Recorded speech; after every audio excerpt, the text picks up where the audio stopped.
What if every single AI tool you downloaded this year has been lying to your face? Not exaggerating, not stretching the truth, flat out lying. And the scariest part, the companies behind them know it, and they are counting on you to never figure it out. Here is something most people do not want to hear. The AI industry in 2026 is running one of the biggest marketing cons in tech history, and it is happening in plain sight. Every week there is a new tool dropping with a flashy demo, a celebrity endorsement, and a price tag that makes you feel like you are getting in early on something revolutionary. But underneath all that hype is a pattern so consistent, so predictable, that once you see it, you cannot unsee it. Let's start with the demos. You know the ones. A sleek video showing an AI that apparently writes perfect novels, codes entire apps from scratch, edits your photos like a Hollywood studio, and practically reads your mind. The demo looks flawless, the comments are going crazy, everyone is saying this changes everything. And then you sign up, you open the tool, and within 20 minutes you realize it doesn't do half of what you just watched. So what happened? What happened is something researchers are now calling benchmark theater. Companies train their AI models specifically to perform well on the tests they know will be shown to the public. They cherry-pick their best outputs, they run the demo under perfect conditions, and they present that as the everyday experience you're going to have. It's like a restaurant posting photos of dishes that were prepared by a 5-star chef for a photo shoot, but when you order the same thing, a completely different kitchen is making your food. The photo is real, the food you got is also real, but they are not the same thing. And this is not a small problem. A study from early 2026 found that over 70% of AI tool demos shown at product launches could not be independently replicated by regular users within the first month of release. 70%. That means the majority of what you are being shown is a best-case scenario that most people will never actually experience. Now here's where it gets even more interesting. Let's talk about the data these tools are collecting on you. When you sign up for a free AI tool, you are not the customer. You are the product. Every prompt you type, every document you upload, every image you generate is being fed back into the training pipeline. The tool gets smarter, you get a slightly better experience over time. But your data, your ideas, your creative work is now part of a commercial asset that you have zero ownership over. Most people are consenting to this without reading a single line of the terms of service. Here's a real example. Several popular AI writing tools launched in late 2025 and early 2026 included clauses buried in their terms that gave the company a perpetual, royalty-free license to use any content you generate with their platform.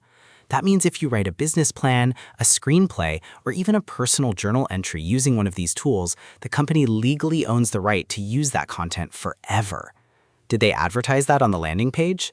Absolutely not. But wait, because the line goes even deeper than the demos and the data. Let us talk about the capabilities gap, which is the space between what an AI is marketed to do and what it can actually do reliably.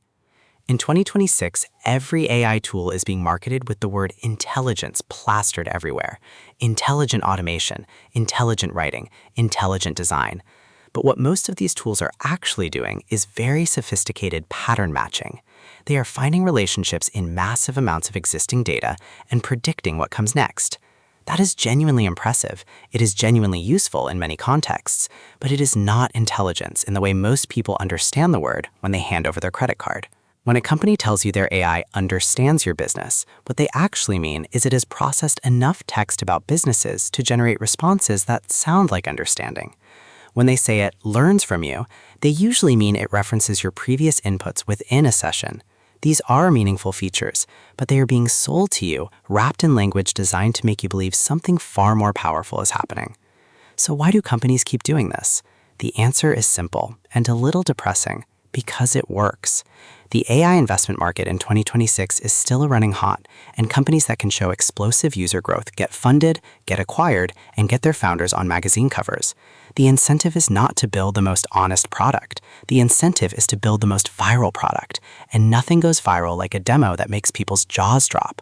The result is a cycle where every new tool has to one-up the last tool in its marketing, which means the gap between the demo and the reality keeps growing. Users get burned, they churn out of the product, but by then the company already has their data, already has their subscription for the first month, and already has the virality numbers they needed. So what do you actually do with all of this? Because the goal here is not to make you scared of AI tools. There are genuinely powerful, genuinely useful AI products out there in 2026. The goal is to give you a filter so you stop getting played. First, never make a purchasing decision based on a demo video alone. Find someone who has been using the tool for at least 60 days and ask them about their daily experience, not their first impression. First impressions are exactly what the marketing teams are engineering. Second, read the data section of the terms of service before you upload anything personal or professionally sensitive. If that sounds tedious, use an AI tool, ironically, to summarize it for you. Just do not upload the document to the platform you are evaluating. Third, test the tool on your actual use case before you commit. Not the use case in the demo, your use case, the specific task you need it to do for your life or your work. A tool that is mediocre at 100 things is not the same as a tool that is excellent at the one thing you need. And finally, be suspicious of the word intelligent. Ask what the tool is actually doing under the hood. Real companies building reliable products are increasingly transparent about how their systems work, what their error rates are, and where the model struggles.